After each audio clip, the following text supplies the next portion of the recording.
And welcome back to another episode of the Real Conversations podcast. I'm your host, Jacob O'Connor. Real Conversations is a podcast for those dedicated to doing hard things and living a meaningful life. Today, I'm joined by former Army Ranger and the founder of Build to Evolve, Pearce Cucchissi. How you doing, Pearce? I'm doing good. Nailed it. Yeah, I took a couple of times trying to get that last name down, so I appreciate your patience with me there. No worries. Yeah, so I'm curious, man. Like we were talking a little bit beforehand, we just got connected, so this is like really our first real conversation. Hence the name of the show. So I'm excited to kind of bring that out in this.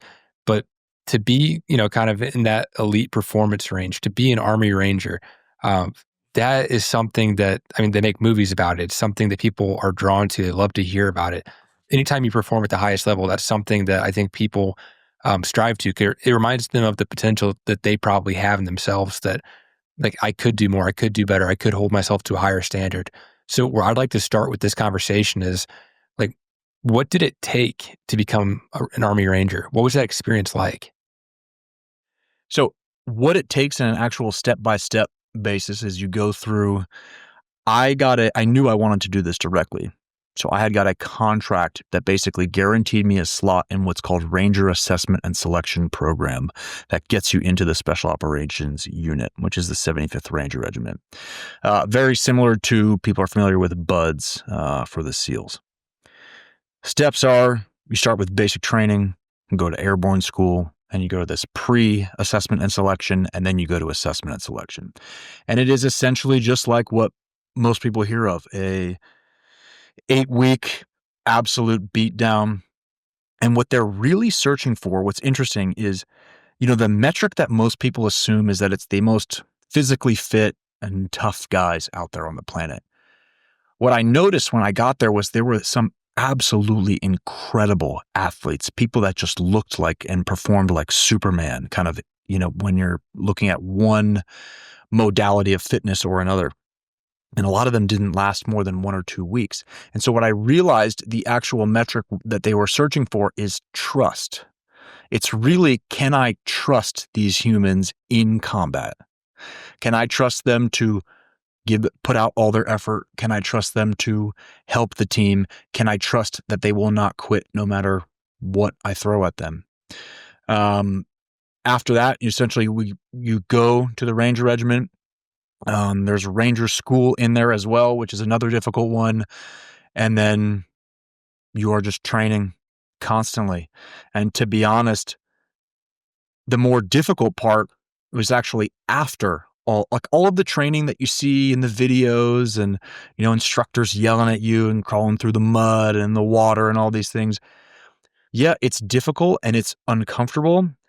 The things that are a lot more difficult are when you actually have the pressure of, okay, I have to learn this job because very, very quickly I could be in a combat environment and I have to make sure that myself and my team stay safe and come home. So that's kind of the basic overview, but I'm happy to dive into any of those points. Yeah, I think one thing that stuck out to me is like the idea of trust. Like that's something where you guys are out in combat, like you need the highest level of trust.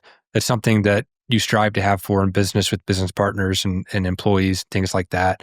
It's also something that's vital in an interpersonal relationship with a girlfriend, with a significant other, with even a friend. Like from your experience, how do you build trust? In a military sense, what they would do is they would essentially just weed out for trust. They would try to figure out, okay, who has the right reasons to be here?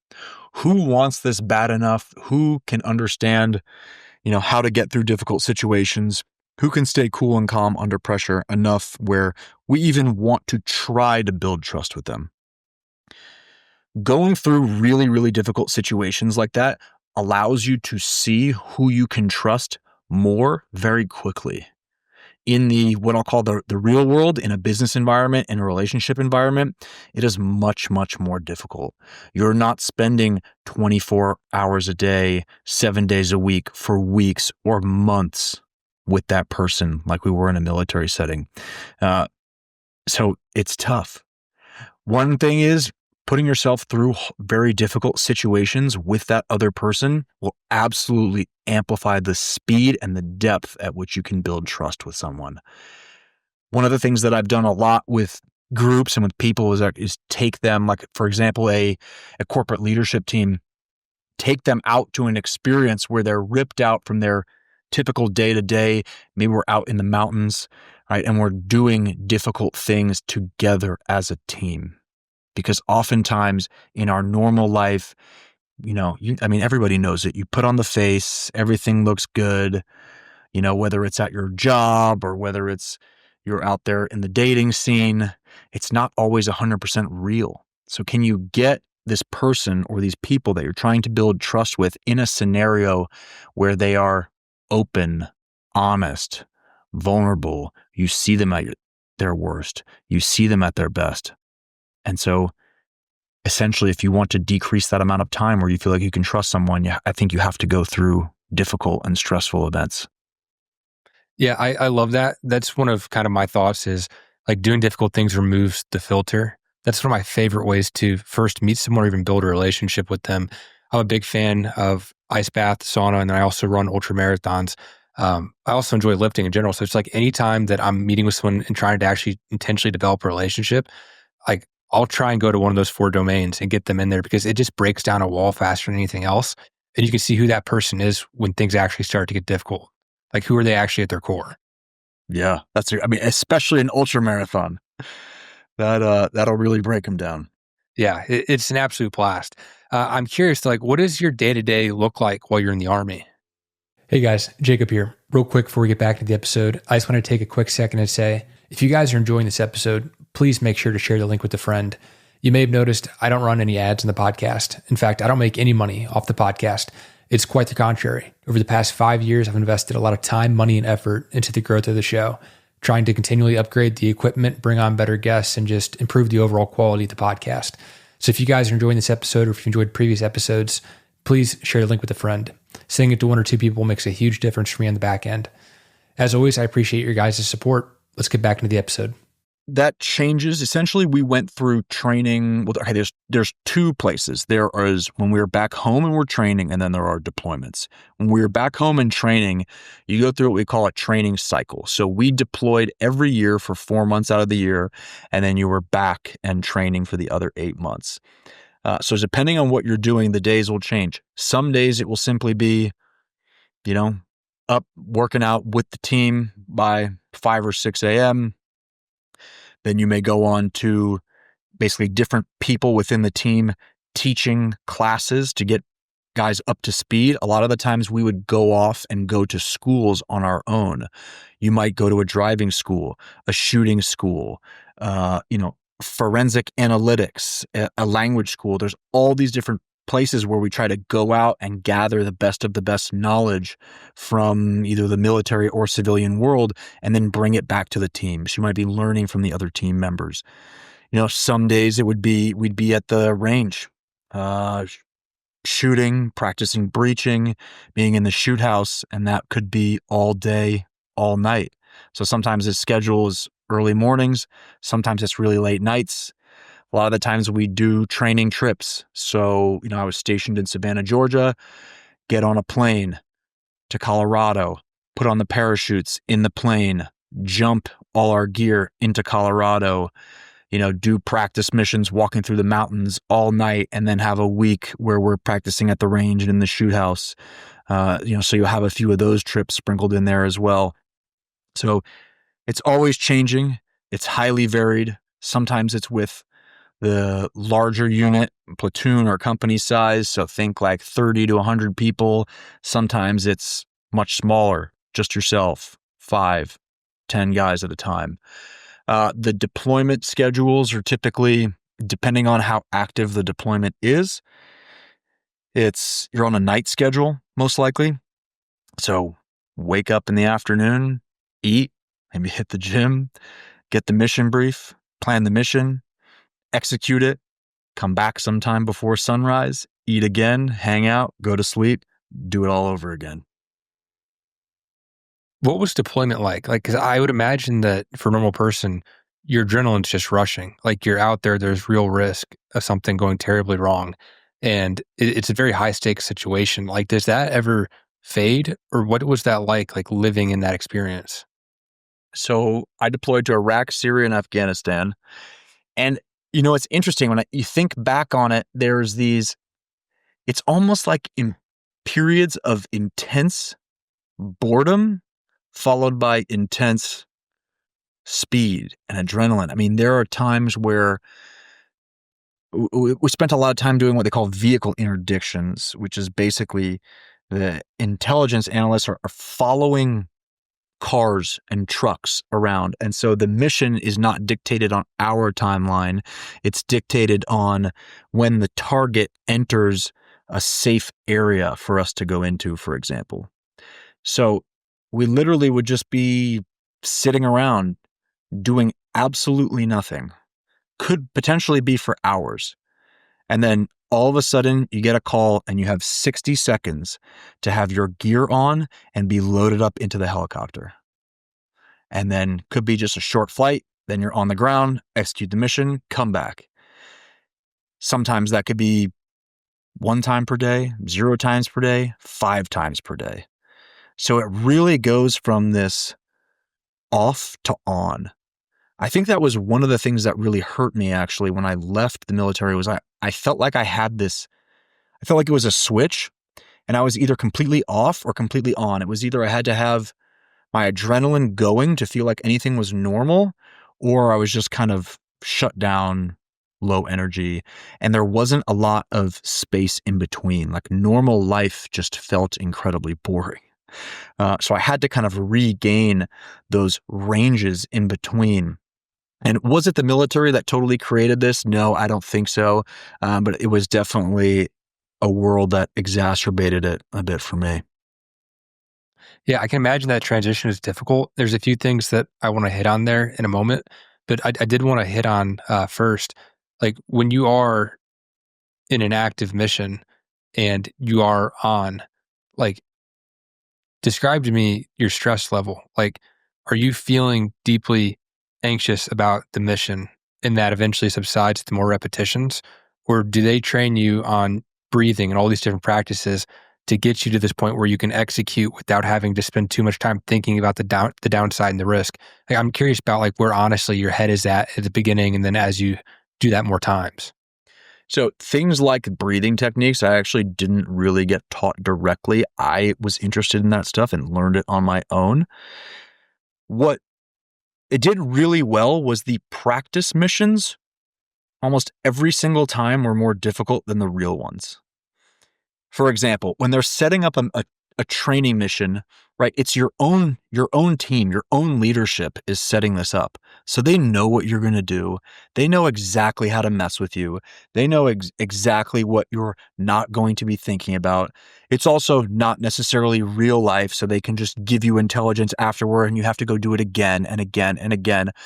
The training missions that we did were really brutal just in terms of the pressure that you're under, the physical state that you're in, um, the amount of time it takes, the difficulty of conditions, like just things like weather and sleep deprivation. The honest answer is when we went to do it for real, the conditions were a lot easier. We had a lot more support. We felt less depleted. Um, I didn't have people that were high performing going against me, knowing what my moves were, knowing exactly, how to mess with us. So it's funny to think that it was actually, in terms of stress, physically easier and even mentally in some cases, in a lot of ways. What was different was that it was real. And I think, I'm trying to remember to the first time there are a little bit of nerves, but the reality is the type of guy that was in our unit that goes in this situation. I think most people felt more uncomfortable in the in-between when we're just sitting around not doing anything. The second you get on the helicopter or you land on the helicopter or whatever it is that you're doing, it was almost like things kind of went quiet. Like people wanted to be in the game. Imagine a soccer player. All they do is train all the time. They never really get to play in any games.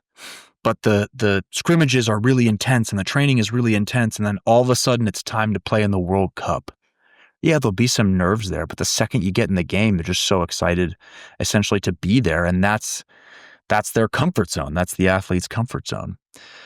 So it's kind of funny to say, but I think you just train yourself to get locked into a flow state so much that I don't really remember seeing anybody else too nervous, unless it was kind of, the first run or two.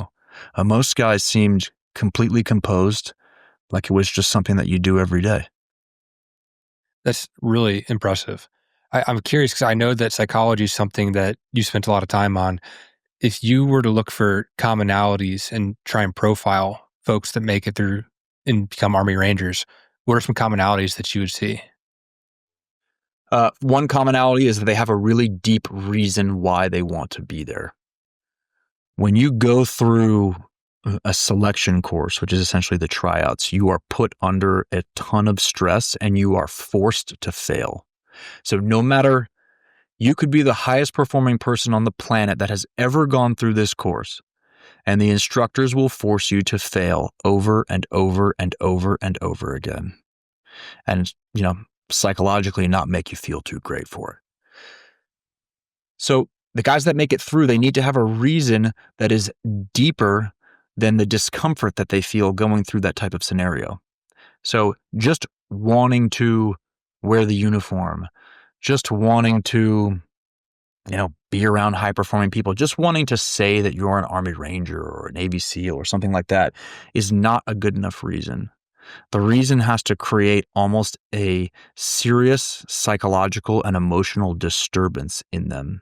It has to be that they want this so bad that the thought of not getting it is torturous to them, and that they know that they would regret it their entire lives if they quit or if they failed.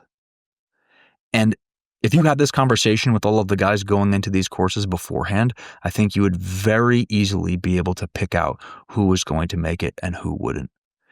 The other things simply will be their ability to stay calm and cool under pressure. I mean, you mentioned breathing in the first case. For a lot of the times, I don't think people fully understand the science of that. But I remember being in selection, and the instructors basically calling out that, they would say mouth breathers. Now, I don't know if the instructors fully knew the science of how mouth breathing affects the nervous system, but anybody who they saw breathing out of their mouth, they would pick on. And when I say pick on, I mean being really difficult on them and essentially trying to force them to quit, get the weak ones to go quickly. And now understanding it, I know that our breathing patterns are a direct sign and symptom of the state that our nervous system is in, how stressed out we are, what's our gas mileage, right? In our engine, how long can we go? How gassed are we? What's our level of resilience? So that was pretty interesting as well. So just based on their reason for being there, their physiology, like their breathing, like their posture, and then the way that they talk to themselves, you can almost predict if somebody will make it or not by listening to the conversations they have with themselves. Because some people allow the mental negotiations to happen with negative thinking, and some just don't and ignore it and push on. That's super cool. I'm curious to know more about the breathing element first. Like, it, I guess it's clear if you're doing physically exerting yourself, like you're doing something difficult, like a workout, your breathing is going to pick up. You're going to breathe through your mouth. But I guess just in everyday life, like what are some things that you could pick up on that would indicate different things about their nervous system and their stress? Something that's pretty simple is, have you ever seen somebody have a panic attack? They are always breathing through their upper chest, almost that feeling of lump in the throat, heart beating out of their chest, very shallow, very up in the chest, stomach might be really tight. Well, what we know about breathing is that your ribs have space in between them so that they can flex and open up. There is a lot of room in the lungs.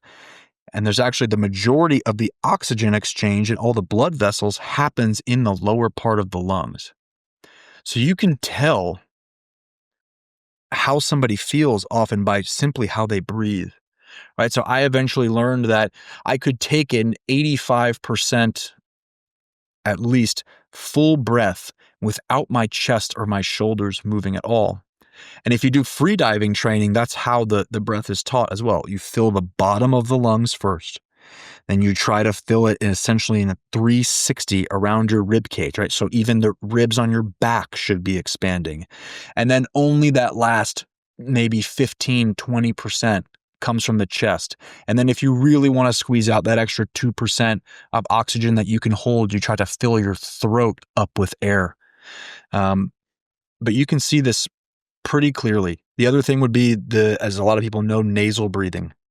I was never a good runner. One of the things that, helped me run, which was key in the military, was simply learning how to be most efficient with my breathing. Now, we have a nose, it's designed to breathe. Our mouth is really for eating and talking. It creates a certain vacuum that allows us to utilize the diaphragm more. Right? So having basically a system of using my body the way it was designed, breathing through the nose and the diaphragm, and only allowing myself to utilize the mouth or the upper chest, which has less resistance to breathing if I truly needed it, if my heart rate was truly spiked really high. But I think most people just aren't aware of how that system works. I feel like now I understand how to use my body like gears on a bicycle or gears in a car. And that's been incredibly helpful, not only for physical performance, but for stress, for everything. That's fascinating. I think something that's probably applicable to most people listening to this. I mean, we've all been in situations where you have to have a difficult conversation with someone, or you have to give a presentation, or you have to speak in front of multiple people. Like, you see those symptoms you're talking about, you see the breathing change, you feel your heart beating really fast, and then you sometimes even have your throat tighten up and you can hear your voice change and it's harder to project out. I mean, what are you doing in that situation where you are physically feeling the stress of having that anticipation of the hard conversation? How do you change your physiology? What would you do? So let's take public speaking or a difficult conversation. So typically you will know this is coming, right? If I'm speaking in public, which I do relatively often, you'll start to feel the effects well before that event ever happens. At minimum, an hour. I think if you did some real testing on people, you would see their physiology change 24 hours before. They'd wake up in a slightly different state. What I know my goal to get to would be, okay, I know the difference between if I'm at 60 beats per minute in my heart rate versus 120. It definitely feels different. But do I know the difference between 60 beats per minute and 62 beats per minute? Right, a lot more difficult or to understand my breath rate. So there's a lot of things you can do from a physiology standpoint. Is one, if you're going to be having a hard conversation later in the day, start the moment you wake up. Check in with your breathing. Most likely you will, if there are stress hormones and neurotransmitters flowing through your body, your breathing will change. It will get slightly more shallow and it will get slightly more rapid. So being in control of it from the start. There's a concept that I was taught in the military. So when I was in the Army, I would basically, like in basic training, they would have running groups. Some of the running groups would be the fast group, the medium group, and the slow group. I was basically like the slowest guy in the fast group. And I remember hearing the phrase, it's easier to keep up than to catch up. So let's say you're in the group and I'm the slowest guy and I'm starting to fall back and I'm giving in and I'm slowing down. I'm like, okay, I'll just catch up to them in a minute. Using that energy to catch back up is much, much more difficult, and you have a lower probability of making it there versus just not giving in, putting in the extra effort just to stay with the group and draft off of them. So I use the same analogy for stress. It is a lot easier to just consistently throughout the day maintain a lower level of stress than it is to let things get out of hand and think you're going to control it the 15 minutes before you get on a stage or you go present in front of the board. So the breath, nice, slow, and in controlled. There are other things that you can do with visualization, like performance-oriented thinking, that helps you get into a proper mental state and actually changes things like neurotransmitters. And I would essentially be doing that in like micro ways all throughout the day until that event comes. And then when the event comes, accept that you're going to feel the higher heart rate, accept that you might feel that lump in your throat, and just continue to think about performance. And hopefully by the time you get there, you'll be able to perform.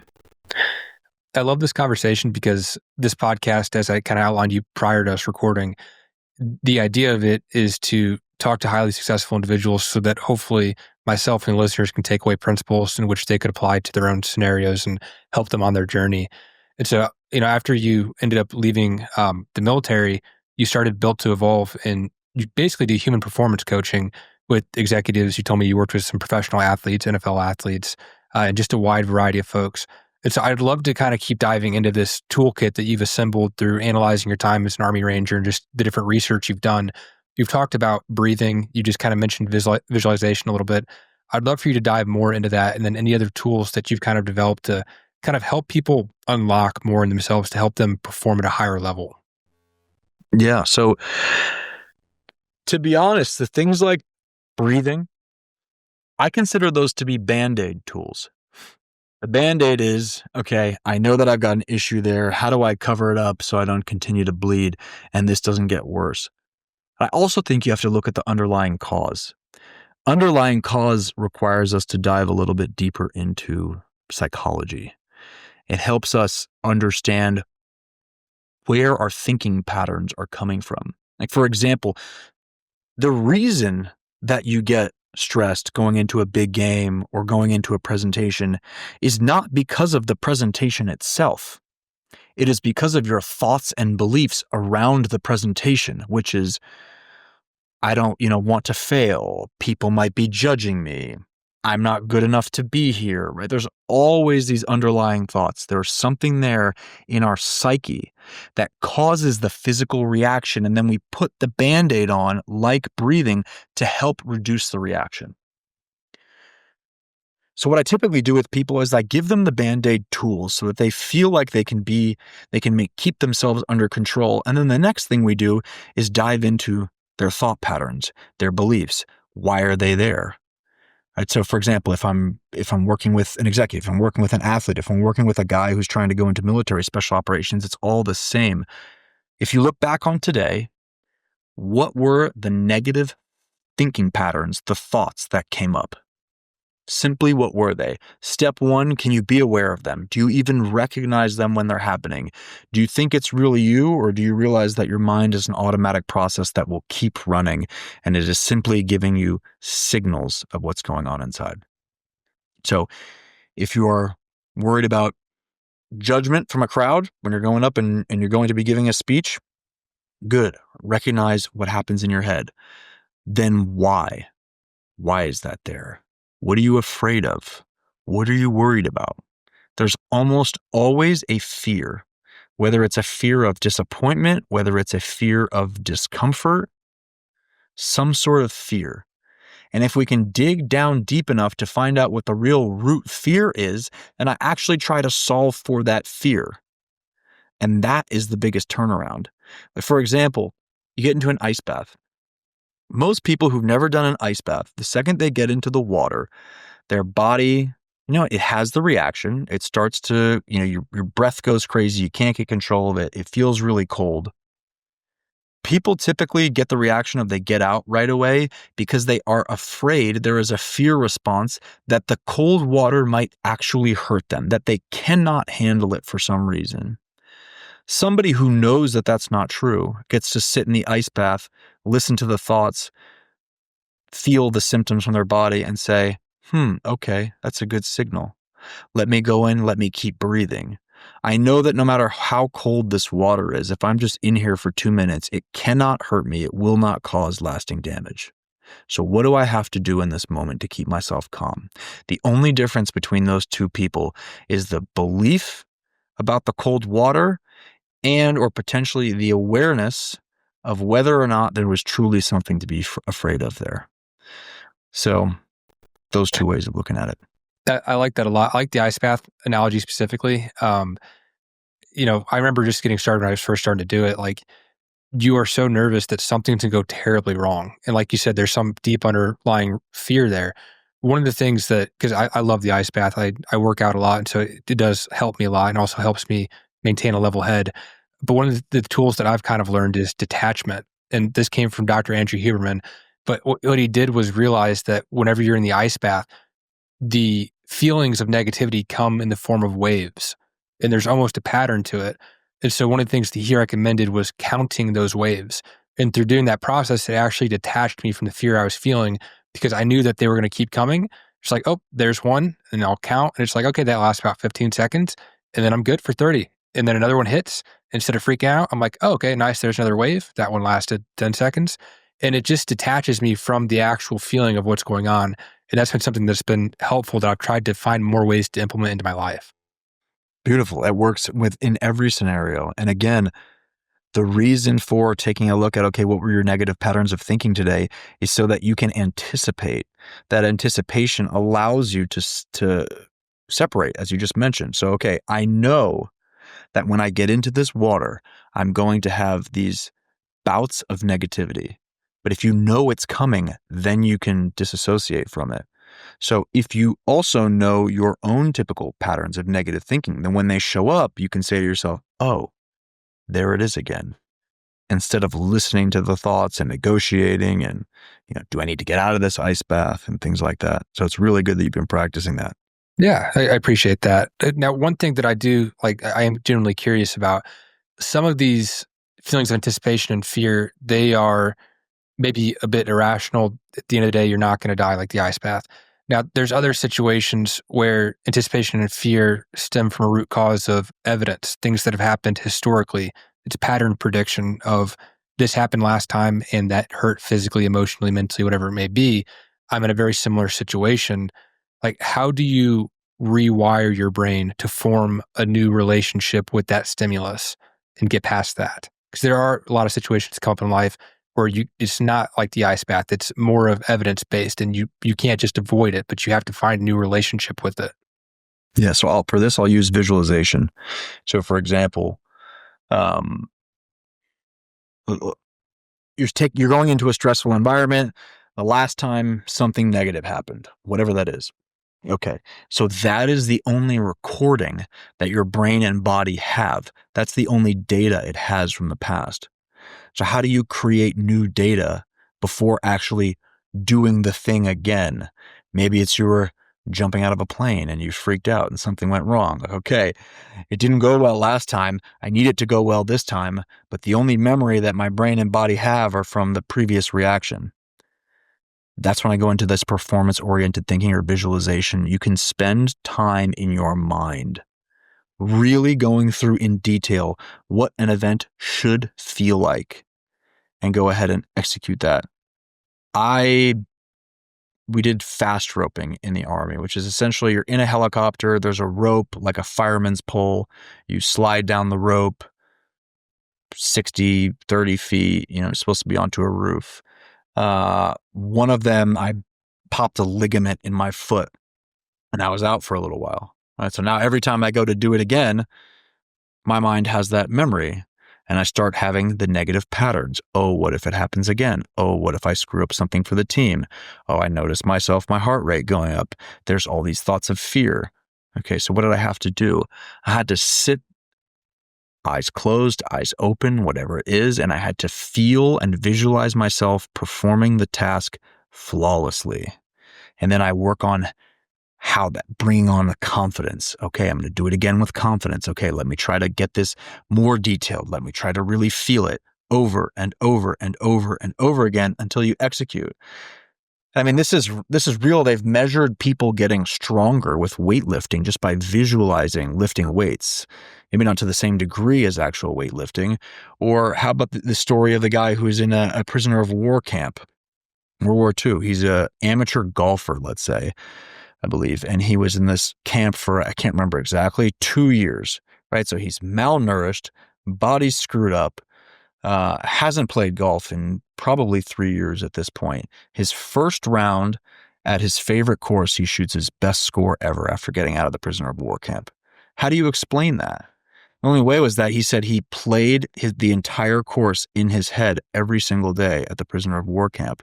So we know that through the process of visualization, your body doesn't necessarily know the difference, and it thinks it's happening in real time. We know this is true because if I made you think about something that angered you, you would start to feel angry. If I made you think about you're seeing your dog smiling at you when you got home from work or something like that, it would make you feel happy. So there's real physiological changes that are happening just from what we put into our minds. So that's what I would utilize. And I know for some people listening, they might be thinking like this is a little bit woo woo, like hearing about visualizing and doing things of that nature and reforming relationships. But I think it's important because people get stuck in these negative cycles. They continue to have the same thing happen in their life over and over again that's producing a negative outcome. And they may not even realize it. Or if they do realize it, then they just think that's how it's always going to be. And for myself, it wasn't until I started reading about neuroplasticity and trying to look into some of the science of these things to understand how you can literally change the way that your brain interprets these stimuluses and responds and how you react. So I'd love for you to kind of rope in a little bit of neuroplasticity and the importance of understanding that concept to applying it to the things you've been talking about.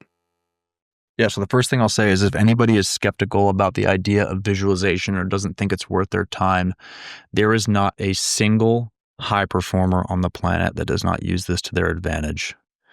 I believe some of the Olympic swimmers would be able to swim the races in their heads within 1/100th of a second to the real race.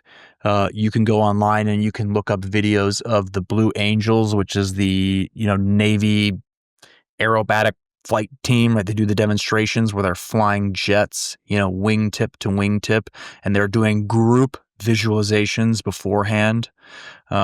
So that is a tool that all the best performers in the world utilize, and it is highly underutilized. Neuroplasticity is an interesting one. It essentially shows us that the brain is the most plastic or continually malleable spot on the body, so that as we age, we can still get it to change. One of the things that I saw here was that concussions. So obviously, if we see a lot of mental health issues with football and hockey. In military special operations, concussions typically comes from explosives. So I was a breacher at one point, which means, making our own explosives, placing them on a door to try to get in, and being very, very close to those explosions as they go off, or especially from guys utilizing heavy weapons or rockets, things like that. This creates this sort of callousing within the brain, and it becomes less plastic and creates states where people have difficulty getting out of fight or flight, for example. By doing training with breath, with ice, with heat, with meditation, with visualization, there is a million different ways to do this. I don't have to go too deep into it. You can see that the brain is plastic, which means it can change. You can change the way that your physiology functions, so that you might go into a big presentation in 2025, you might have this huge fear and stress reaction. And if you train your brain the right way going into 2026, maybe that doesn't happen anymore. And that's a really interesting way to look at it, because we can see that we can constantly make improvements to the way that the computer in our human system, the brain and the nervous system function. Is that something where it's a game of repetition? Like you're not going to try and visualize a different outcome once and it's going to click all of a sudden? No, absolutely not. It is 100% a game of repetition, no different from true repetition itself, right? What did Kobe do that was different from all the other basketball players? He was there an hour or two before any of them shooting free throws. Repetition, repetition, repetition. So what I like to tell people is that, let's say you're a physical athlete. Let's say you're a weightlifter, right? You legitimately cannot practice that many reps because it's too difficult on your body, and you have to be able to recover to perform again. But you can be doing power cleans or deadlifts or whatever it is all day in your head. You can do the same thing for a talk, a difficult conversation, for jumping out of a plane, for a test, whatever you want to do. We have a lot more time that we can put towards mental training than we typically want to. And it is usually our natural inclination towards comfort that just makes us not want to. It's not easy to sit down for 10 minutes and practice visualization. It's a lot easier to sit down and watch TV or scroll on your phone. Yeah, and I think as you mentioned, the inclination towards comfort, I think that's something that is incredibly difficult because society continues to make things more frictionless and more accommodating to anyone's situation. And that's got a time and a place, and it's nice, and I definitely take advantage of it. But I think that highlights the importance of developing mental toughness. So I'm curious, like from your perspective, how do you cultivate mental toughness?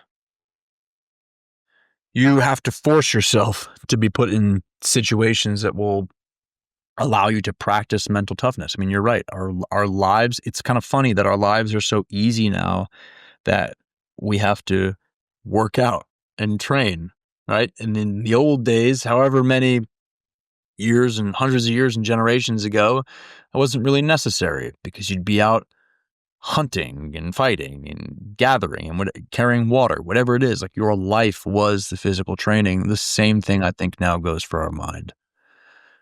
There are a lot of different ways to do it. It can be learning something difficult. It can be putting yourself in scenarios where you feel like an imposter. It can be going out like you and running ultra marathons. It can be lifting heavier weights. It can be learning a new sport. It can be simply not allowing yourself to sleep in, to waking up, to doing something difficult. Wake up and start training right away. Don't wait till it feels comfortable. I mean, there are 1,000 different ways to do it. I think, honestly, the hardest part of this whole situation is fighting our natural programming to just want to stay comfortable and lazy and negotiate with ourselves. So I usually say to people, just pick the one thing that you are most interested in that's more difficult and do it.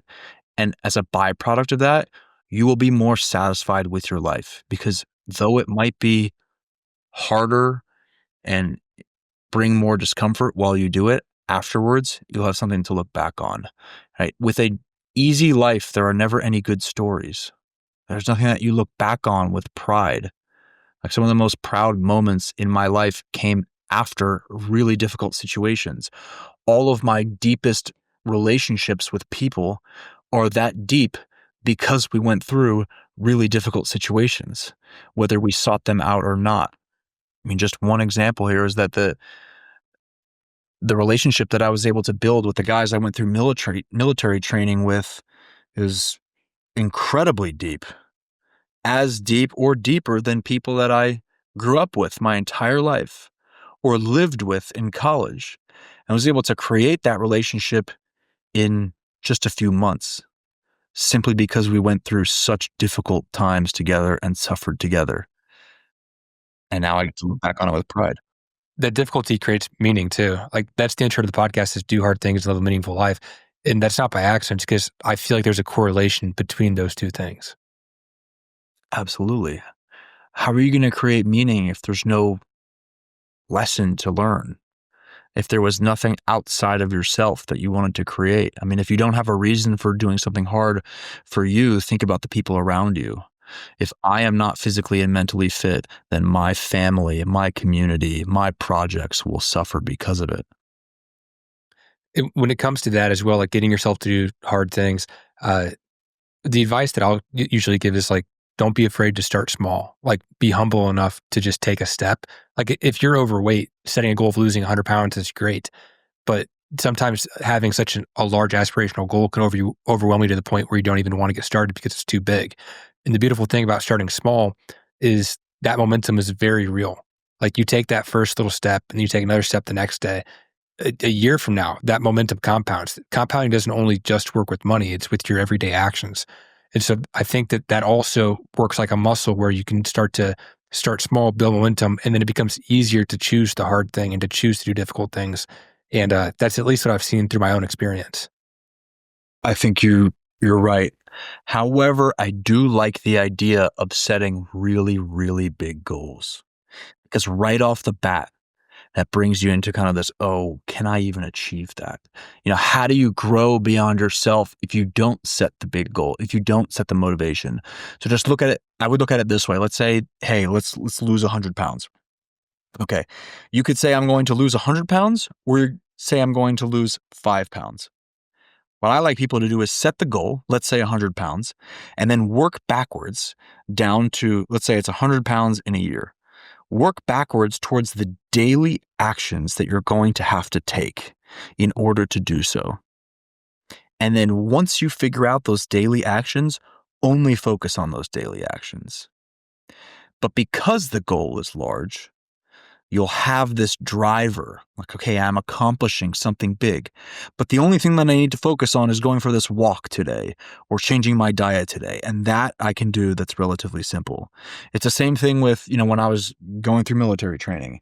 Okay, making it to the end of this course seems like a really big and daunting goal. However, the next 5 steps might not be, or making it to the next meal is not. So having the big goal allows us to really push ourselves past our comfort zone and have something to be truly proud of. You can be proud of the 100 pounds versus the 5 pounds, but working backwards towards the single steps that allows us to stay present and not be ruined by fear in the process. Yeah, I like that. It's a big goal, but with a short time frame. It's broken down into bite-sized pieces. I think that's solid. Okay, Pearce, as we start to wrap up, I've got just a couple more questions for you. The first one is, could you explain the burnout biomarker matrix? Yeah, so that is a neurotransmitter test that I utilize. It essentially allows us to measure different neurotransmitters, cortisol and dopamine. We could get into all of them, but it's basically a concoction of neurotransmitters and hormones that are measured about 4 times over the course of a day. And by looking at that, we can see, okay, are you most likely burnt out? Here's the problem with this idea of burnout and stress. If you operate in a state of chronic stress for long enough, you get a new set point for homeostasis. So your body's natural set point is now elevated, and you'll think it's just normal. That's the way I was, right? I feel like when I came back from military service, and there's a bunch of other things that go into this. I mentioned that having only the on and off switch in the beginning, that just felt normal. I thought that was just how life was. But if you looked at my burnout biomarkers, you would see that I was constantly running stress chemicals throughout my brain and body. So it's something that I will use, for example, with executives, because they'll say, hey, I've just been operating this way for so long and things have been going okay. I'm sure I could make some changes.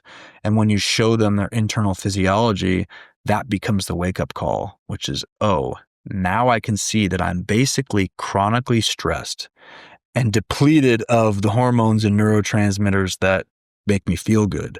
And maybe that's why all this is happening. Or maybe that's where this health issue is coming from. So it's just a measuring tool. And then when you look at lifestyle changes off of that. Yeah, and I'm sure a lot of those are what we hit on earlier in the episode, between the breath work, physical exercise, changing physiology, your state, and then visualizing. Yeah, at its basic form, it's all pretty simple.